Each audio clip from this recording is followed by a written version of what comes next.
Hey, what's up, guys? Welcome back to Guys and Magic. This is Hunter and Shane. Say what up, Shane. What's up, nerds? We are back this time, August 21st, 2023. We've got some brand new spoilers from Wilds of Eldraine to talk about. Obviously, we didn't do any videos over the weekend. They kind of just trickle out a little bit of cards, and by a little bit, I mean like 4, maybe 5. No, they're not even all rare. We only got 3 rares from the weekend, so we'll talk about those 3 first. But first off, hit that like button, subscribe to the channel if you haven't done so already, so you're not missing out on any of the cool content that we do. But let's jump into it. This first one, Tangled Colony. It is 1 and a black for a 3/2 creature rat. Tangled Colony can't block, and when Tangled Colony dies, create X 1/1 black rat creature tokens with this creature can't block, where X is the amount of damage dealt to it this turn. Terrifying. Can you say blasphemous act? 13 little 1/1s? 13 1/1 rats, dude?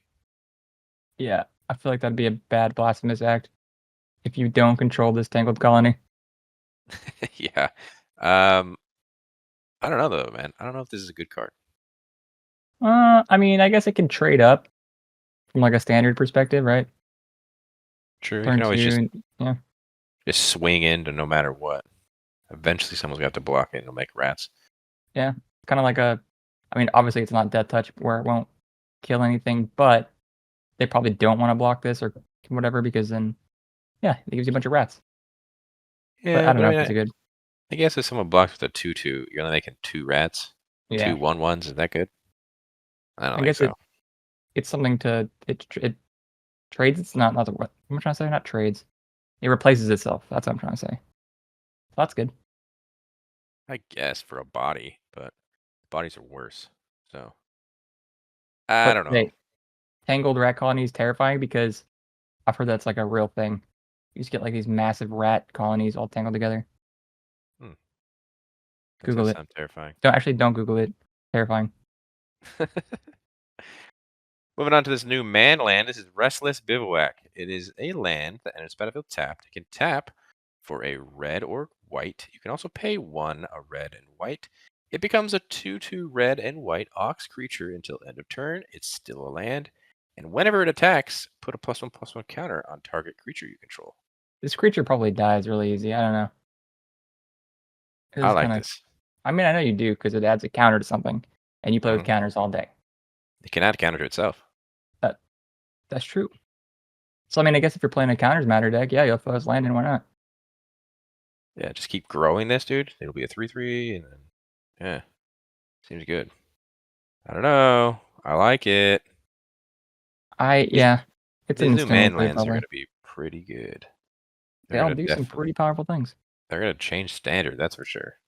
Yeah, I haven't seen standard with manlands like the real good ones, like the OG ones. Because like what the last ones that were in, what was that from? Was that? Adventures of Forgotten Realms were pretty good. Is that what? Okay, yeah, that's true. I think, I'm thinking of yeah. like the OG manlands; those were really good too. But like those are so good, you see them in modern. But yeah, manlands always good. Yeah, I like them. Next up, a new enchantment. This is a Tale for the Ages. 1 and a white enchantment. Enchanted creatures you control get +2/+2. Now you see where all these roll tokens are coming into handy here. Yeah, that's true. Or just any kind of auras matter deck as well. Mm-hmm. This is a very good card. Like +2/+2. Is that just kind of pushing it over the edge? Why not just +1/+1? For 1 and a white? Seems really strong. For just like a static anthem effect, yeah, it's pretty good. Yeah, we were talking. I saw the video you and Steven did when you were talking about that 1 mana black creature 3/2 that comes in and gives itself a wicked roll, turning Yeah, it into a 1/1. yeah, You play that turn 1, you play this, now it's a 3/3. that'd be pretty strong with this. Definitely. But yeah, I'm a fan of this card a lot. Big fan of A Tale for the Ages. Those are the 3 cards that we're talking about over the weekend, though. Now let's move on to the actual spoilers from today, Monday. First up, Gruff Triplets. This is 3 and 3 green for a 3/3 creature satyr warrior. It's got trample. When it enters the battlefield, if it isn't a token, create 2 tokens that are copies of it. And when Gruff Triplet dies, put a number of +1/+1 counters equal to its power on each creature you control named Gruff Triplets. What? Yeah, so 6 mana, you get 3 3/3s. that are all the same card.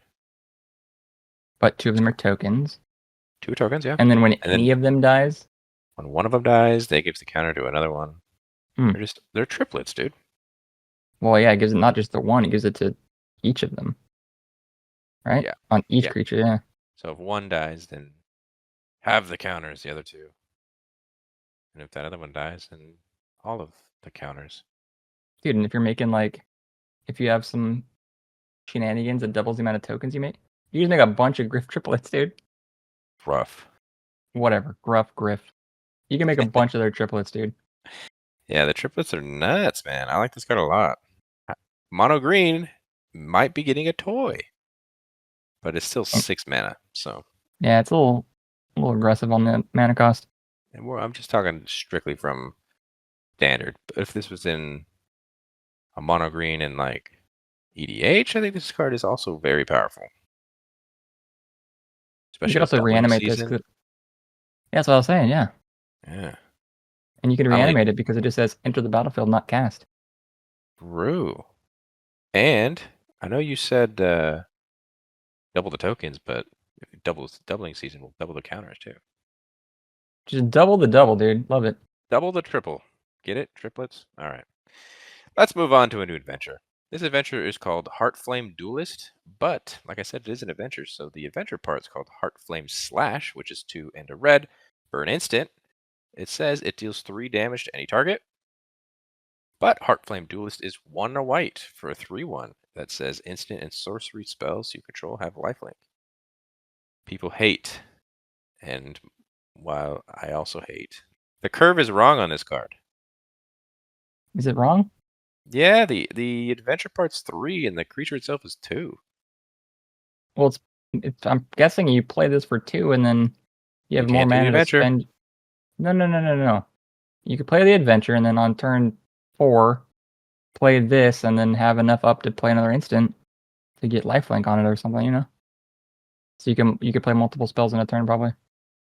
I understand what you're saying, but people were comparing this to Bone Crusher Giant, which was a all-star in Standard. Remember that card? Yeah, oh yeah. Yeah, that had the ability to hit for 2, and then later you can play the Bone Crusher Giant. This is not doing that. I mean, yeah, not doing that. I think the Bone Crusher Giant's a much better card. It's true. I don't know. I don't know if this is C play. I don't think this card's that good, to be honest. Yeah, I don't know how Comment down often you're below. Tell me wanting. if I'm wrong. Yeah, how often do you want your instant sorcery spells to have lifelink? I guess I don't know. Obviously, you're playing this in a Boros, like, burn deck, but I don't know. I'm not a fan. Heartflame Duelist, I don't see it happening, especially with 1 toughness. Yeah. Moving on to Pollen-Shield Hare. It is another adventure. The adventure part is called Hare Raising. It is 1 green mana for a sorcery that says target creature you control gains vigilance and gets +X/+X until end of turn, where X is the number of creatures you control. Pollen-Shield Hare is 1 and a white for a 2/2 creature rabbit that says creature tokens you control get +1/+1. I like it. That's a pretty strong card, dude. Yeah. Love the anthem effect. Seems really good, yeah. Yeah, I was reading that Pollen-Shield Hare really good in like a Kadira Caller of the Small deck. Kind of just fits on theme perfectly with rabbits and tokens and same colors. It's crazy. Crazy, dude. Crazy. I like it a lot.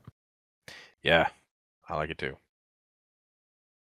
Moving on to another new card. This is a Yenna Redtooth Regent. 2, a green and a white for a 4/4 legendary creature elf noble. You can pay 2, tap it, choose target enchantment you control that doesn't have the same name as another permanent you control. Create a token that's a copy of it, except it isn't legendary. If the token is an aura, untap Yenna Redtooth Regent, then scry 2, activate only as a sorcery. Powerful card. There's a lot going on in this card, yeah. Damn. Yeah. You can just, if you're playing this in I mean, obviously we'll talk about EDH when we get to our Commander Grades video, but in EDH, all your cards are going to be differently named. Oh yeah, obviously. I like how it says that though, where you can't just continue to copy the same card again and again. Yeah. So, I like that if it's an aura, you get to do more with her. it's great too. Well, and untap her so you can do it again. Yeah, I mean, as if like Calyx isn't going to be a powerful card in this next rotation. All of these new Wicked rolls and this card and copying different enchantments, it's so crazy. I read one comment that said the wedding announcement. Funny, the backside of wedding announcement's a different name. Really? Yeah, wedding announcement and wedding festivities, I think it's called. Huh. So you can copy both. Yeah, this is gonna be a really good card, dude. I'm a big fan as well. Yeah, Yenna Redtooth Regent. Pretty good. Stay tuned for our commander grades video, where we will talk about this as a commander. Speaking of potential commanders, we got another one. This is Goddric, Cloaked Reveler. 1 and 2 red for a 3/3 legendary creature, human noble. It has haste, and it has celebration, which means as long as 2 or more non-land permanents enter the battlefield under your control this turn, Goddric, Cloaked Reveler is a dragon with base power and toughness 4/4, flying, and has pay a red. Dragons you control get +1/+0 until end of turn. Whoa. Dude, Dragon Breath for your entire team? That's nuts. Yeah, for dragons. Keep in mind, it's dragons. Well, I'm imagining you're playing a dragon theme deck in this. For EDH at Yeah, least. I mean, well, let's talk about this in standard for a second. Like, you play Okay. this on turn 4. You play this, you play a little 1/1, you swing in. Now this just turns into a 4/4 with flying with haste. That's wild. That is pretty good. Yeah, I guess, yeah, the shittiest thing you could do is pump itself, which is good. I mean, that's still really good. That's what I'm, yeah. Air quotes for the shitty. Yeah, this a really good card, man. This is taking mono red up a notch here. We'll see it. It is I like legendary though, this card. so but So you yeah, can have shenanigans with it, but can't have too many shenanigans. that's okay. Doesn't really matter. 4/4 with flying dragon. It's good. I It's good. like it. Moving on to an interesting adventure. This is Devouring Sugarmaw. It is an adventure, so it does have the first part, which is have for dinner. It's 1 and a white for an instant. It says create a 1/1 white human creature token and a food token. Devouring Sugarmaw is 2 and 2 black for a 6/6 creature horror. It's got menace and trample, and it says at the beginning of your upkeep, you may sacrifice an artifact, enchantment, or token. If you don't, tap Devouring Sugarmaw. Hmm. I like this card. Menace and trample. That is no joke. Yeah. And this one actually goes into a curve. So you play that little have for dinner, you make the 1/1 human and the food. Then you can play this later, and you can sacrifice the 1/1 human and the food to keep this from tapping down. Yeah, it devours it, if you would. It devours them. The sugar maw. Look, it's like gummy worms in a donut. But I mean, any kind of aristocrat strategy where, or not even just that, but like just sacrificing strategy, super good in this with this card, dude. Yeah, I think this card's going to be pretty fun to build around. I mean, even if we put down, I'm going to go back to this 1 mana 3/2 that comes in with a Wicked token. You can sacrifice that Wicked token to this because it's an enchantment. There you go. Seems Yeah, that's good. really good. That's really good, dude. I'm excited for this set. Wilds of Eldraine seems to be pretty powerful. Not as powerful as the original Eldraine, but still some awesome cards. Yeah. Moving on to the last of the cards from this set that we're talking about. This is Sentinel of Lost Lore. 1 and 2 green for a 3/4 creature elf knight. It says when Sentinel of Lost Lore enters the battlefield, choose 1 or more. You can return target card you own in exile that has an adventure to your hand. You can put target card you don't own in exile that has an adventure on the bottom of its owner's library. Or you can exile target player's graveyard. Damn. Just do all of them. Yeah. Dude, in standard, if you're playing against someone that has adventures, that's super mean, dude. They're so bummed. Yeah. Wow, that's a lot going on, dude. You could play your adventures twice on 1 card at least. put it back in your hand if it's on an adventure. I don't know if this is a 4 of in a standard deck, but this is definitely playable, it seems like. I'm curious to see how people will build around this. Yeah. I don't know if it's insanely strong. I mean, That's what I'm saying, yeah. in EDH, maybe if you're running an adventure kind of deck, but I don't know. Doesn't seem good in EDH. But in standard, like you said, who knows? This might be in a draft environment too. Or just I mean, building around adventures. maybe in your EDH deck that has adventures, you could do that, like you said, play multiple adventures, and then exile somebody's graveyard. Somebody's always playing a graveyard deck, let's be honest, so Mm. who knows?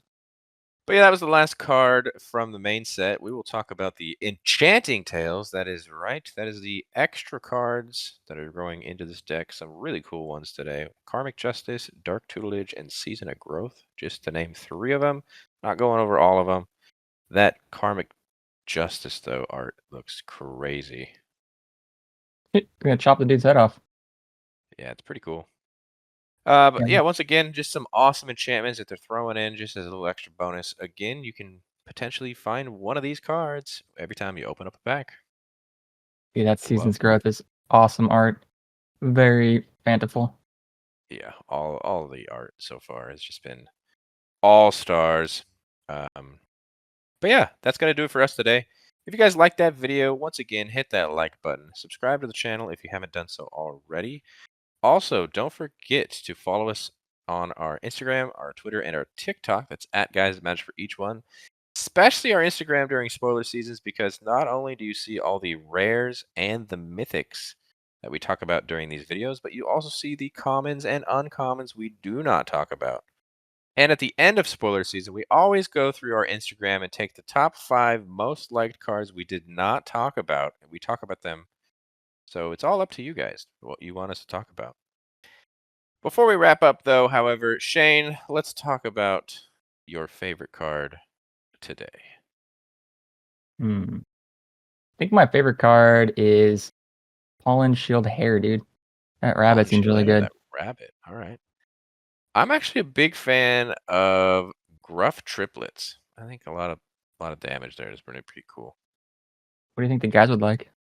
I think David would love Devouring Sugarmaw. Yeah, Really you kind think of so? aristocrat strategy there. Yeah, I do. What do you think for Steven? I'll bet you Steven loves Yenna. Yenna. Okay. Yeah, little enchantment one. Yeah, That's right up Steven's alley. I know. What was your favorite? Comment down below. Let us know. Tell us what your favorite card was of today. And until the next video, peace. Bye.